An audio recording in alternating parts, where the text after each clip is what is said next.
and I turned. She was leaning against the stone wall. Her fingers were lifted to her throat, where she was twirling a gold charm. It glinted twice in the moonlight. The rest of her was in shadow. My mom moved me and my little sister out here last May. I don't know if Ruben told you that or not. She shrugged. I like it here, I guess. Marisol dropped her charm as I approached her. I put my hand on her waist and felt the soft flesh under her dress give in to my slight pressure. With my free hand, I brushed a strand of her hair away from her face, and then ran my fingertips over one of the straps of her dress. So, I whispered, "You've been waiting for me?" Marisol didn't even let the last word leave my lips before she grabbed the sides of my face and pulled my mouth to hers. Our rum-soaked lips collided and slid against each other's.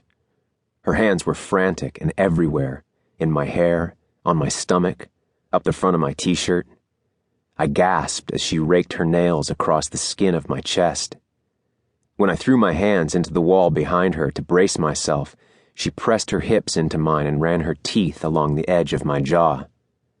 I reeled back, needing a second to catch my breath. Marisol's dark eyes were shimmering from the liquor and the moonlight, but I only caught a glimpse of them before she came crashing down on me again. It was only seconds later, as I was grasping for the hem of Marisol's dress, when I felt something small and sharp run across my cheek. I thought it was one of Marisol's nails, until I realized her fingers were tugging at my belt loops. Something else pelted me on the shoulder. Another on the top of my head. I made the mistake of glancing up and was struck twice in quick succession, once in the center of my forehead, and then again in the tender spot between my eyebrow and eye. Marisol shrieked and dodged away. I ducked and covered my head just as several tiny pellets showered down on me. And then, everything was quiet. I knelt down, picked up a couple of the projectiles from around my feet, and rolled them around in my palm. They were stones, rough-edged and the size of small marbles. I hurled them back up to their source and shouted, "Hey!" The stones came up short and rattled back down the wall. "Who's up there?" I craned my head and was just able to make out the dark shapes of leaves swaying against a dark sky.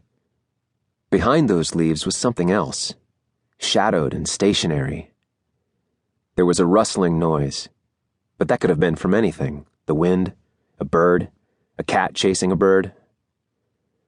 "That house is cursed," Marisol said, her voice slurred. I lowered my gaze and gaped at her. She was still leaning against the stones. A strap of her dress had slipped down and was hanging loosely around her upper arm. Much of her dark hair had fallen like a curtain in front of her face, and neither of us made an effort to sweep it back. "That house is cursed," she said louder, as if I didn't hear her the first time. "That's what everyone says. Didn't you know that?" She swayed to the side and let out a short burst of laughter.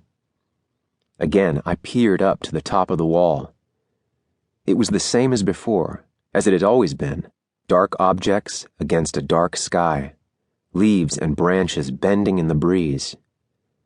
I shivered as an unexpected rash of goosebumps rippled up my arms. "Come on."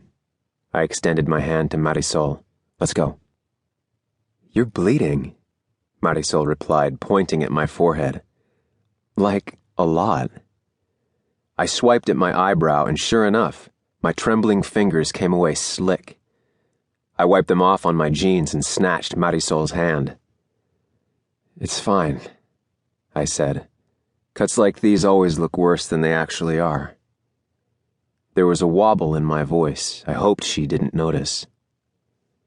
I could feel the blood from the cut trailing down the middle of my face and dripping from the tip of my nose.